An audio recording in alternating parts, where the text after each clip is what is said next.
Hello friends, नमस्कार। स्वागत है आप सभी का आप सबके अपने प्लेटफॉर्म पे। आइए अपनी इन्वायरमेंट सीरीज में एक नया मॉक टेस्ट स्टार्ट करते हैं। ये जो वीडियोस हैं आपके यूपीपीएससी के सभी एग्जाम्स के लिए बहुत इंपॉर्टेंट है, जिसमें आपका हेल्थ एजुकेशन ऑफिसर हो जाएगा, आपका आरओआर हो जाएगा और इलाहाबाद हाई कोर्ट से जो भी वैकेंसीज आने वाली आ चुकी है उन सब के लिए बहुत इंपॉर्टेंट है।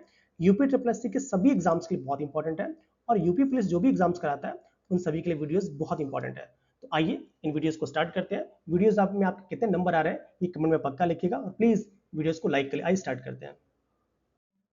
सबसे विषैला जल प्रदूषक कौन सा है? ए आर्सेनिक, बी प्रोपेन, सी क्लोरीन और डी सल्फर डाइऑक्साइड। तो आपको बताना है दिए गए ऑप्शंस में से सबसे विषैला जल प्रदूषक कौन सा है। उम्मीद है आपने इसका आंसर लगा लिया होगा। तो इसका सही आंसर हमारा क्या है? ऑप्शन ए आर्सेनिक, क्योंकि आप जानते हैं आर्सेनिक एक अत्यंत विषैला भारी धातु प्रदूषक है और एक बहुत ही विषैला जल प्रदूषक भी है। भूजल में इसकी उपस्थिति से आर्सेनिकोसिस नामक रोग हो जाता है और पश्चिम बंगाल और बिहार में समस्या अत्यंत गंभीर है। डब्ल्यूएचओ के अनुसार ये क्या है? एक कैंसरस आपका सब्सटेंस है, इसको भी याद रखिएगा। आइए अगला क्वेश्चन देखते हैं। नदी के जल का प्रदूषण किसकी मात्रा से मापा जाता है? ए तैरते कण, बी घुलित नाइट्रोजन, सी घुलित ऑक्सीजन और डी बायोलॉजिकल ऑक्सीजन डिमांड। तो आपको बताना है जो नदी का जल है इसकी प्रदूषण की मात्रा हम किससे मापते हैं। उम्मीद है आपने इसका आंसर लगा लिया होगा। तो इसका सही आंसर हमारा क्या है? Option D biological oxygen demand, या जिसे हम जैव रासायनिक ऑक्सीजन डिमांड कहते हैं। इसी के द्वारा हम जल में प्रदूषण की मात्रा को मापते हैं। याद रखिएगा बीओडी जितना अधिक होगा वो जल उतना ही ज़्यादा प्रदूषित होगा, इस बात को याद रखिएगा। आइए अगला क्वेश्चन देखते हैं। निम्नलिखित में से कौन इंडोर वायु प्रदूषण का प्रमुख स्रोत है? ए हाइड्रोकार्बन, बी रेडॉन, सी आर्सेनिक और डी अमोनिया। तो आपको बताना है इनमें से ऐसा कौन सा ऑप्शन है जो कि वायु प्रदूषण का प्रमुख स्रोत है। उम्मीद है आपने इसका आंसर लगा लिया होगा। तो इसका सही आंसर हमारा क्या है? ऑप्शन बी रेडॉन, क्योंकि आप जानते हैं रेडॉन क्या है? एक रेडियोधर्मी गैस है जो भवनों के अंदर जमा हो सकती है या मिट्टी और चट्टानों से निकलती है और ये फेफड़ों के कैंसर लंग कैंसर का कारण बन सकती है। डब्ल्यूएचओ के अकॉर्डिंग ये इंडोर एयर पोल्यूशन का प्रमुख स्रोत है। आइए अगला क्वेश्चन देखते हैं। तो इसका आंसर आपने लगा लिया होगा। निम्नलिखित में से कौन द्वितीयक प्रदूषक है? ए स्मॉग, बी कार्बन डाइऑक्साइड, सी कार्बन मोनोऑक्साइड और डी नाइट्रोजन ऑक्साइड। तो आपको बताना है इसमें से ऐसा कौन सा है जो सेकेंडरी पॉल्यूटेंट है। उम्मीद है आपने इसका आंसर लगा लिया होगा। तो इसका सही आंसर हमारा क्या है? ऑप्शन ए, क्योंकि आप जानते हैं कि स्मॉग क्या एक सेकेंडरी पॉल्यूटेंट है। सेकेंडरी पॉल्यूटेंट वे होते हैं जो आपके प्राइमरी पॉल्यूटेंट से ही बनते हैं, ठीक है। तो याद रखिएगा ये वातावरण में रासायनिक अभिक्रियाओं से बनते हैं। जैसे स्मॉग, स्मॉग का क्या होता है? ये स्मोक और फॉग से मिलकर बना होता है। तो आपका क्या सेकेंडरी पॉल्यूटेंट का उदाहरण है। बाकी जो तीनों देख रहे हैं आप, आपका carbon monoxide, carbon dioxide, nitrogen के ऑक्साइड्स, ये सभी क्या है? प्राइमरी आपके पॉल्यूटेंट है। आइए अगला क्वेश्चन देखते हैं। अधिक वाहनों वाले शहर में वायु प्रदूषण के लिए कौन सी धातु जिम्मेदार है? ए कैडमियम, बी क्रोमियम, सी सीसा और डी तांबा। तो आपको बताना है जो अधिक वाहनों वाले शहर हैं इनमें वायु प्रदूषण के लिए प्रमुख धातु कौन सी जिम्मेदार है। उम्मीद है आपने इसका आंसर लगा लिया होगा। तो इसका सही आंसर हमारा क्या है? ऑप्शन सी जो लेड है, जो सीसा है, ये आपका पेट्रोल में लेड एडिटिव की तरह वायु में फैलता है और ये लेड पॉइजनिंग कॉज करता है, जिससे कि आपका नर्वस सिस्टम अफेक्ट हो सकता है। आइए अगला क्वेश्चन देखते हैं। निम्नलिखित में से वायु प्रदूषण में सबसे बड़ा योगदान किसका है? ए कण पार्टिकल्स, बी सल्फर ऑक्साइड, सी हाइड्रोकार्बन और डी कार्बन मोनोऑक्साइड। तो आपको बताना है इनमें से कि जो वायु प्रदूषण के लिए सबसे बड़ा योगदान इनमें से किसका है। उम्मीद है आपने इसका आंसर लगा लिया होगा। तो इसका सही आंसर हमारा क्या है? ऑप्शन डी कार्बन मोनोऑक्साइड, क्योंकि आप जानते हैं जो कार्बन मोनोऑक्साइड है ये वाहनों से निकलने वाला प्रमुख प्रदूषक है। यह रंगीन गंधीन अत्यंत विषाली गैस होती है और जो हीमोग्लोबिन के साथ जुड़ती है तो आपको पता है ऑक्सीजन की आपूर्ति को बाधित कर देती है। ये आपका कार्बोक्सी हीमोग्लोबिन बना देती है जो कि हमारी बॉडी के लिए हार्मफुल होता है। आइए अगला क्वेश्चन देखते हैं। पीएम 2.5 का पूरा नाम क्या है? ए पॉल्यूशन 2.5, बी पॉल्यूशन मास 2.5, सी पार्टिकल मैटर 2.5 और डी पार्टिकुलेट मैटर 2.5। तो आपको बताना है पीएम 2.5 का फुल फॉर्म क्या है। उम्मीद है आपने इसका आंसर लगा लिया होगा। तो इसका सही आंसर हमारा क्या है? ऑप्शन डी पीएम 2.5 का फुल फॉर्म क्या है आपका? पार्टिकुलेट मैटर 2.5, जो कि आपका माइक्रोन के आकार का होता है। ये फेफड़ों में गहराई तक प्रवेश करता है और स्वास्थ्य के लिए अत्यंत हानिकारक हो सकता है। और जब इसकी मात्रा बढ़ती है तो एयर क्वालिटी इंडेक्स है, ये भी क्या होता है, तेजी से घटना स्टार्ट कर देता है। आइए अगला क्वेश्चन देखते हैं। निम्नलिखित में से कौन सा ऊर्जा स्रोत वायुमंडलीय प्रदूषण नहीं करता?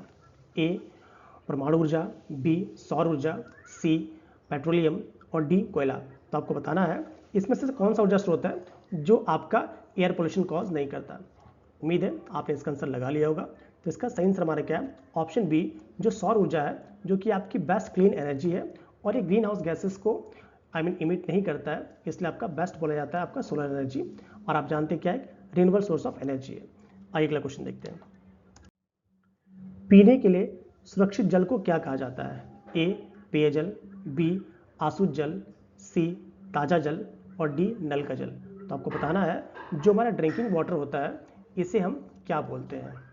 उम्मीद है आपने इसका आंसर लगा लिया होगा। तो इसका सही आंसर हमारा क्या है, ऑप्शन ए पोर्टेबल वाटर कहते हैं। पोर्टेबल वाटर वह जल होता है जो पीने योग्य या पेय होता है, ठीक है। तो इसमें हानिकारक सूक्ष्मजीव और रसायन नहीं होते, याद रखिएगा। और ये WHO के मानकों के आधार पर यह आपका शुद्ध माना जाता है। आइए अगला क्वेश्चन देखते हैं। निम्नलिखित में से कौन सा तत्व भूमि पर दृश्यता को प्रभावित नहीं करता? ए धुंध, बी कोहरा, सी धूम्र कुहासा और डी ओस। तो आपको बताना है इनमें से कौन सा है जो भूमि पर दृश्यता को प्रभावित नहीं करता है। उम्मीद है आपने इसका आंसर लगा लिया होगा। तो इसका सही आंसर हमारा क्या है, ऑप्शन डी ड्यू या ओस। आप जानते हैं ओस क्या होता है, ये सतह पर जल की बूंदों के रूप में जमती है और वायु में नहीं मिलती है, याद रखिएगा। और इसलिए दृश्यता को प्रभावित नहीं करती हैं। जबकि फॉग, मिस्ट, हेज ये वायु में उपस्थित आपके जल के कण या बूंदें होती हैं जो दृश्यता को विजिबिलिटी को कम कर देती हैं। आइए अगला क्वेश्चन देखते हैं। मिनीमाटा कन्वेंशन किस समस्या से निपटने के लिए किया गया है? ए परमाणु खतरा, B ozone gas, C chlorofluorocarbon gas और डी पारा या मरकरी। तो आपको बताना है जो मिनीमाटा कन्वेंशन है ये किस समस्या से निपटने के लिए किया गया है। उम्मीद है आपने इसका आंसर लगा लिया होगा। तो इसका सही आंसर हमारा क्या है, ऑप्शन आपका डी जो मिनीमाटा कन्वेंशन है ये 2013 में पारित हुआ था। ये आपका पारा अर्थात मरकरी के प्रदूषण को नियंत्रित करने के लिए किया गया है और ये जापान का जो मिनीमाटा रोग से प्रेरित है, तो इसको बिल्कुल याद रखिएगा। और जो आपका मिनीमाटा जो रोग है इसमें आपकी पूरी बॉडी में जो नर्वस सिस्टम है दैट विल बी अफेक्टेड, ठीक है। आइए अगला क्वेश्चन देखते हैं। खाद्य श्रृंखलाओं के अनेक अंतःक्रिया से क्या बनता है? ए पारस्परिक तंत्र, बी बायोम, सी खाद्य जाल और डी पर्यावरण। उम्मीद है आपने इसका आंसर लगा लिया होगा। तो इसका सही आंसर हमारा क्या हो जाएगा, सही आंसर हमारा हो जाएगा ऑप्शन सी। आप जानते हैं खाद्य श्रृंखलाओं की जो अंतःक्रियाएं होती हैं इससे पर क्या बनता है, खाद्य जाल बनता है जिसे हम फूड वेब कहते हैं।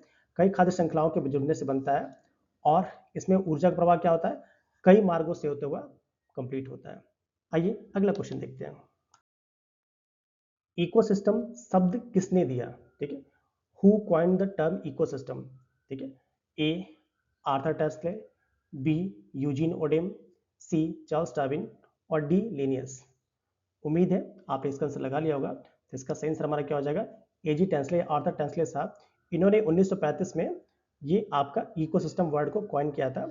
एक और तथ्य याद रखिएगा, जो ओडेम है इन्हें हम आधुनिक पारिस्थितिकी का जनक कहते हैं। किसे? यूजीन ओडेन को हम कहते हैं। अगला क्वेश्चन देखते हैं। एक ट्रॉपिक स्तर से दूसरे स्तर पर ऊर्जा का स्थानांतरण होने पर ऊर्जा की मात्रा ए समान रहती है, बी बढ़ती है, सी घटती है, डी बढ़ या घट सकती है। उम्मीद है आपने इसका आंसर लगा दिया होगा। तो इसका सही आंसर हमारा क्या हो जाएगा, इसका सही आंसर हो जाएगा हमारा ऑप्शन सी। क्योंकि आप जानते हैं एक टॉपिक लेवल से दूसरे टॉपिक लेवल पर जाने पे केवल 10% ऊर्जा ट्रांसफर होती है, जो लिंडमान साहब का रूल है। तो इसके अकॉर्डिंग ऑप्शन सी बिल्कुल सही, घटती है। क्या होती है? घटती है। आइए अगला क्वेश्चन देखते हैं। दो जीवों के बीच वह संबंध जिसमें एक को लाभ होता है और दूसरे को न लाभ न हानि होती है तो क्या कहलाता है? ए सहभोजिता, बी परजीविता, सी सहजीवन और डी पारस्परिकता। उम्मीद है आपने इसका आंसर लगा लिया होगा। तो इसका सही आंसर हमारा क्या हो जाएगा, ऑप्शन ए सहभोजिता, जिसमें दो जीव एक दूसरे से संबंध रखते हैं, जिसमें एक को लाभ होता है दूसरे को ना तो लाभ ना हानि होती है, जैसे वेल और बार्नेकर इसका एग्जाम्पल हो जाएगा। म्यूचुअलिज्म में याद रखिए, म्यूचुअलिज्म में क्या होता है, दोनों को लाभ होता है। ठीक है, पारस्परिकता में क्या होता है, दोनों को लाभ होता है। और पैरासिटिज्म में क्या होता है, एक को लाभ दूसरे को हानि होती है। कॉन्सेप्ट याद रखिएगा। आइए अगला क्वेश्चन देखते हैं। डैश पारिस्थितिकी की वह शाखा है जिसमें किसी एक जीव या प्रजाति का उसके पर्यावरण के जैविक एवं अजैविक घटकों के साथ संबंध का अध्ययन किया जाता है। ए रासायनिक पारिस्थितिकी, बी सौ पारिस्थितिकी, सी आनुवांशिक पारिस्थितिकी और डी पूरा जीव पारिस्थितिकी। उम्मीद है आपने इसका आंसर लगा लिया होगा। तो इसका सही आंसर हमारा क्या हो जाएगा? ऑप्शन बी, क्योंकि जो स्व पारिस्थितिकी होता है जिसको हम ऑटो इकोलॉजी कहते हैं, इसमें एक ही प्रजाति या उसके पर्यावरण के साथ संबंधों का अध्ययन किया जाता है। इसका ऑप्शन क्या लगाएंगे? ऑप्शन बी बिल्कुल सही है। आइए अगला क्वेश्चन देखते हैं। पारिस्थितिकी तंत्र में ऊर्जा का स्रोत क्या है? ए ऑक्सीजन, बी डीएनए, सी सूर्य और डी भूगर्भिक स्रोत। उम्मीद है आपने इसका आंसर लगा लिया होगा कि पारिस्थितिकी तंत्र में ऊर्जा का स्रोत क्या है। तो इसका सही आंसर हमारा क्या हो जाएगा? ऑप्शन ए, क्योंकि आप जानते हैं sun is the ultimate source of energy. जो सन है ये पृथ्वी पर सूर्य का सभी पारिस्थितिकी तंत्रों का प्राथमिक स्रोत होता है। और क्या करते हैं, जो किसी भी ट्रॉपिक लेवल में जो पौधे होते हैं वो प्रकाश संश्लेषण द्वारा ऊर्जा को रासायनिक रूप में चेंज करके उसको खाद्य श्रृंखला में डालते हैं। तो इसका आंसर उम्मीद आपने लगा लिया होगा। आइए अगला क्वेश्चन देखते हैं। आदर्श परिस्थितियों में जनसंख्या वृद्धि की क्षमता क्या कहलाती है? ए पारिस्थितिकी क्षमता, बी जैविक क्षमता, सी बहुआयामी क्षमता और डी आनुवांशिक क्षमता। तो आपको बताना है आदर्श परिस्थितियों में जनसंख्या वृद्धि की क्षमता क्या कहलाती है। उम्मीद है आपने इसका आंसर लगा लिया होगा। तो इसका सही आंसर हमारा क्या है? ऑप्शन बी, जिसको क्या कहते हैं हम, जैविक क्षमता या बायोटिक पोटेंशियल। जैविक क्षमता का मतलब क्या होता है? अधिकतम प्रजनन क्षमता। जितनी जैविक क्षमता होगी वही क्या होगी? उसकी अधिकतम प्रजनन क्षमता होगी। और यह आदर्श स्थितियों में परिस्थितियों में मापी जाती है। वास्तविक वृद्धि पर्यावरणीय प्रतिरोध से प्रभावित होती है। आइए अगला क्वेश्चन देखते हैं। यदि कोई कीट किसी क्षेत्र में नियमित रूप से पाया जाता है तो उसे क्या कहते हैं? ए दीर्घकालिक, बी स्थानिक, सी महामारी और डी छिटपुट। तो आपको बताना है जैसे कोई कीट अगर किसी क्षेत्र में नियमित रूप से पाया जा रहा है तो उसे हम क्या कहेंगे। उम्मीद है आपने इसका आंसर लगा लिया होगा। तो इसका सही आंसर हमारा क्या है? ऑप्शन बी स्थानिक, जिसे हम एंडेमिक कहते हैं। आप जानते हैं एंडेमिक रोग या कीट क्या होते हैं? जो किसी क्षेत्र विशेष में स्थायी रूप से मौजूद रहते हैं उन्हें हम क्या कहते हैं? उन्हें हम एंडेमिक कहते हैं। एपिडेमिक क्या होता है? जब कहीं अचानक प्रभाव होता है उसे हम एपिडेमिक कहते हैं। और पेंडेमिक क्या होता है? जो वैश्विक फैलाव हो, जैसे आपने कोरोना को देखा था, कोरोना क्या थी? पेंडेमिक थी। आइए अगला क्वेश्चन देखते हैं। भारत को कितने जैव भौगोलिक क्षेत्रों में विभाजित किया गया है?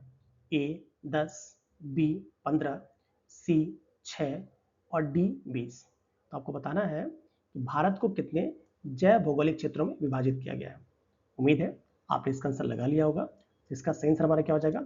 ऑप्शन ए, क्योंकि आप जानते हैं भारत को आप 10 जैव भौगोलिक क्षेत्रों में विभाजित किया गया है। ठीक है, जैसे आप जानते हैं भारत में जो भी जैव भौगोलिक क्षेत्र है विभाजित करने के लिए wild life institute of India द्वारा किया गया है। और भारत को 10 जैव भौगोलिक क्षेत्रों में विभाजित किया गया है। कौन कौन से हैं?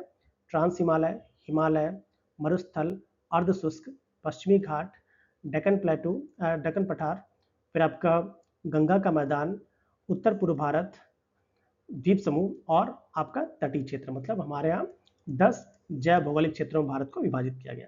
आइए अगला क्वेश्चन देखते हैं। तो दोस्तों ये सीरीज आपको कैसी लग रही है कमेंट करके पक्का बताइएगा।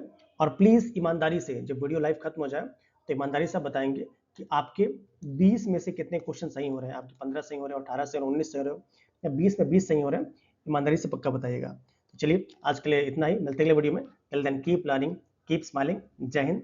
हंसते रहिए, मुस्कुराते रहिए, अपना और अपनों को ख्याल रखिए।